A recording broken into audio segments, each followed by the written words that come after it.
Hakuna Matata. Today is Tuesday, April 14th. Just got off work. And today around midday, lunchtime kind of a thing, I went for a parts run and I picked up my insulation. Got a great deal. This stuff only cost me like $77. And this is enough to insulate all the walls of the bus. From the back to the front, on both sides. And there'll be enough to jam little pieces around into the back pieces there. So this is called mineral wool, also known as rock wool, and a few other names that escape me right now. Roxol is one. It looks like fiberglass insulation, but supposedly if it gets wet, it doesn't absorb water. It says right there, water resistant. So I'm definitely going to be testing this just to see what happens after I open one of these packs. Each pack is 96 square feet, and it takes almost a full pack to insulate the lower half of the wall. So that's what's going on with that. I just came in here and opened all the windows. It's kind of a nice breeze out there, and it's pretty cool. I'm very comfortable. I mean, it's a little warm, but I'm a Florida guy, so I'm comfortable. I should open the back door. I might turn on the AC if I start to sweat. All right. Yeah, really nice breeze in here. So I'm gonna pick up where I left off yesterday. Gonna have to cut that, crossing my fingers. All right, we made our first cut, and I kind of messed up on one of my videos, so I'm redoing this. Basically, I did there what I'm doing here, but there's a difference. On this side, I'm cutting on the left side of this line. On that side, I cut on the right side of the line. The measurement is 5 inches, and I call it 5 inches full, just a little more than 5 inches for my aluminum straight edge here. Over here, I got to add a 1/16 of an inch. This blade is only a 1/16 of an inch thick, which is kind of cool. So, getting ready to make this cut, and I just did a little test nick, and I'm a little bit too close to that line, but it's close enough for me. We're talking 15, 20 thousandths of an inch probably. So all right, nothing's underneath there. Let me go ahead and make this cut. I think I can do this with you guys watching.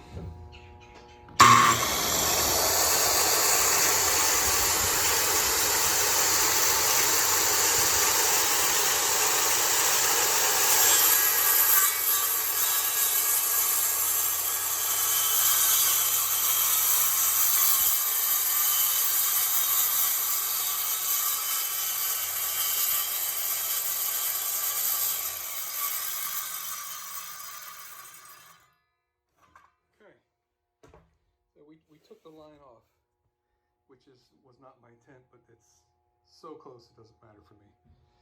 Because I think, you know, human element here, we're gonna miss this target by some anyway. All right, so now we're gonna have to make this cut, and we're gonna wanna have the saw going that direction. So the shoe is firmly on top of this. And we need to support this so it doesn't fall. So, and then also, we're gonna have to unclamp that. And I don't have an 8-foot long straight edge. What Dad used to teach me is you would take another sheet of your plywood and put it on top of this one.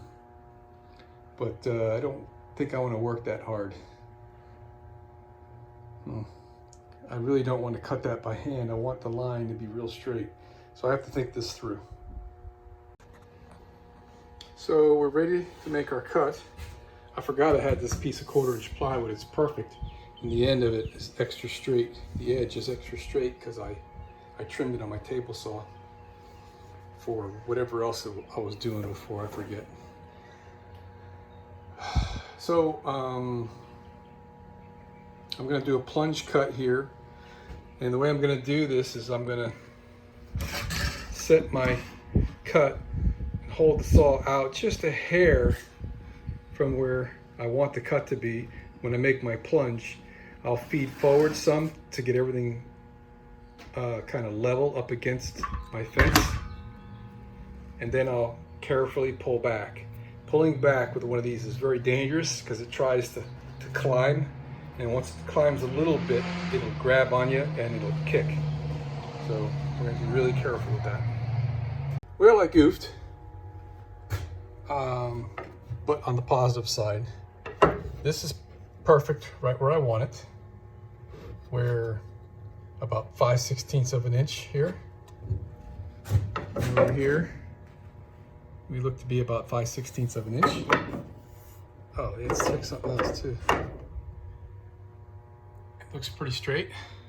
All right, check this side. Yeah, good. All right, here's where the goof is. I actually don't know what in the world happened here, but I got to cut more off of this so that this piece of wood is low enough to where when I lower this window,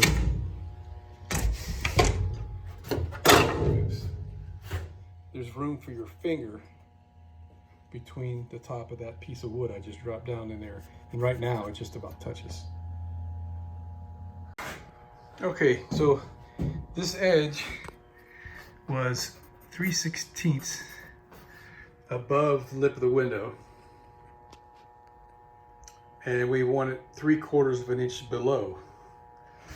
So 3/4 is 12/16, right? 15/16 is what I need to take off of this.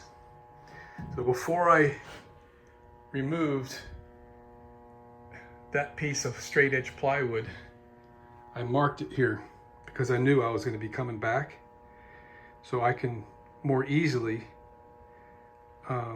reset 15/16 of an inch away from that mark on both ends and make my second cut right where I want it. So you know the old adage, measure twice, cut once? Well, I had everything all set up like I liked it. Everything's perfectly straight where I want it. And I gave it just a little bit of a test cut right there. This is the back side. And I'm cutting on the wrong side of the line, if you will. My 15/16 of an inch that I need. This is a full inch. So I caught it before I screwed it up. Well, you strive for perfection and you take what you can get. I messed up on my plunge cut. The good news is that's just going to be the windowsill, and that can be easily filled with caulk. So that's how that's going to go. We're going to have a maybe, I don't think I'm going to go flush. Probably gonna shoot for like a 1/8 of an inch or 1/16 of an inch overhang on all my trim pieces, so the fit will look nice, kind of like that, and I don't have to have it so perfect.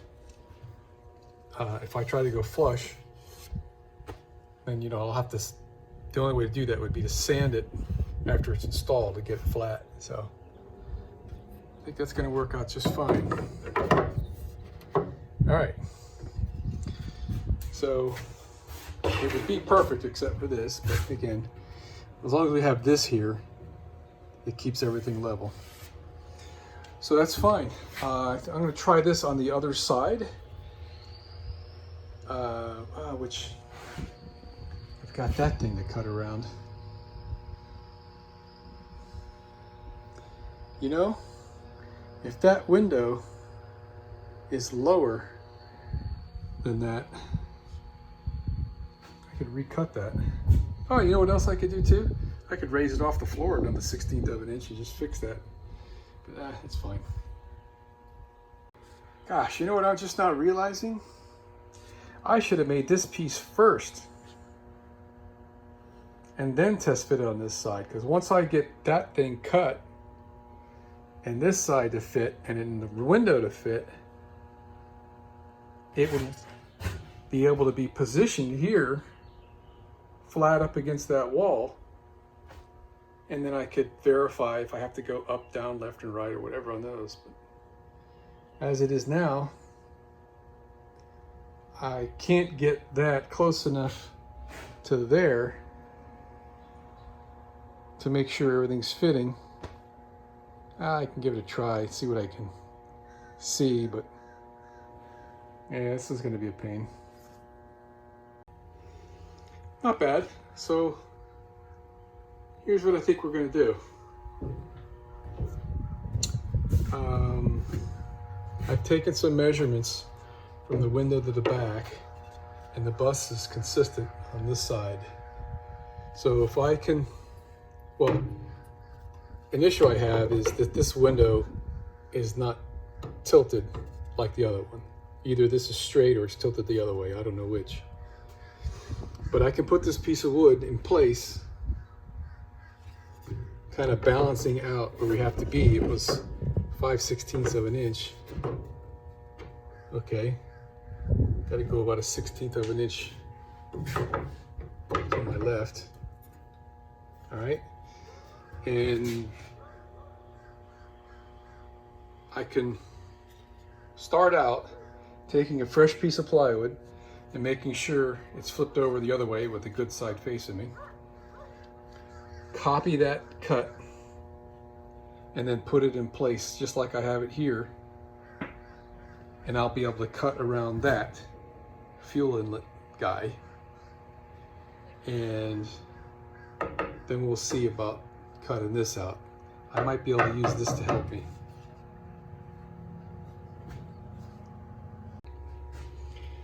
We got our notch cut, and I rigged up a little temporary holder, so when I put the plywood here I can flip that down and it won't fall like the other one was. Plus I don't have that set of hoses there to kind of hold it up.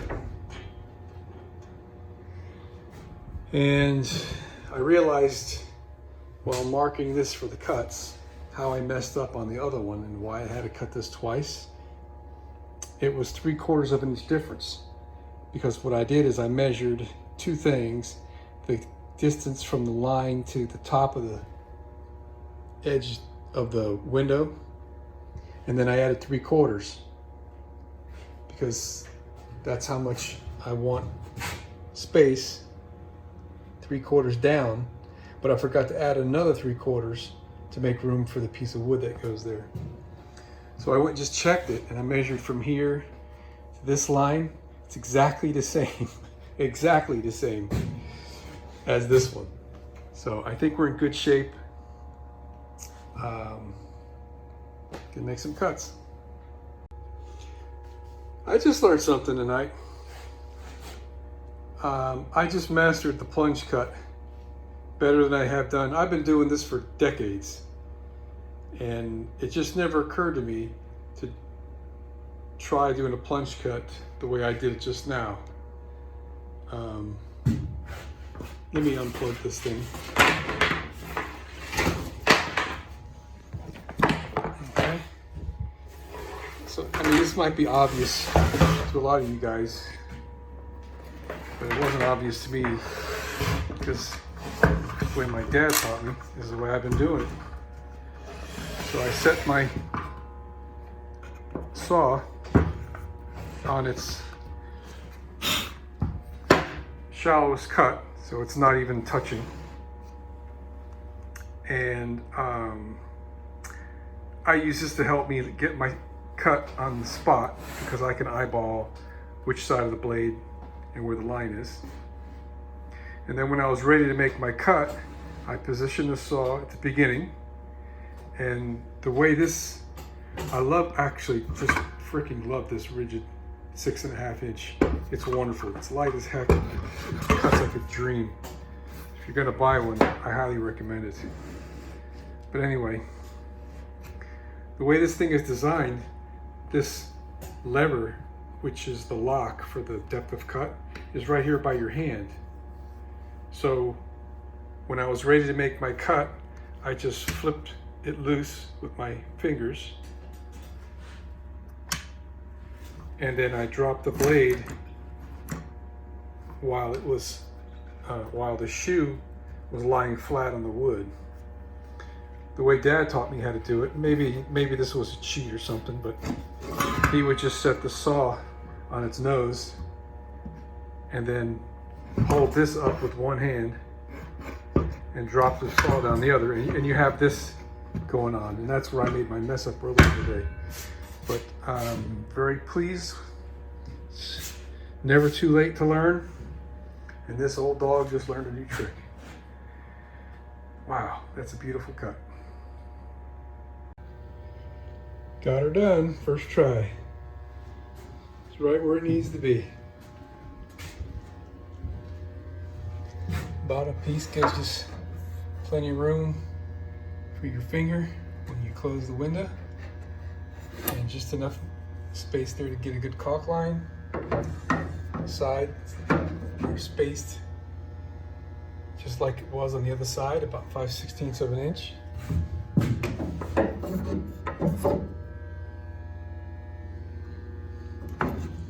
There you go.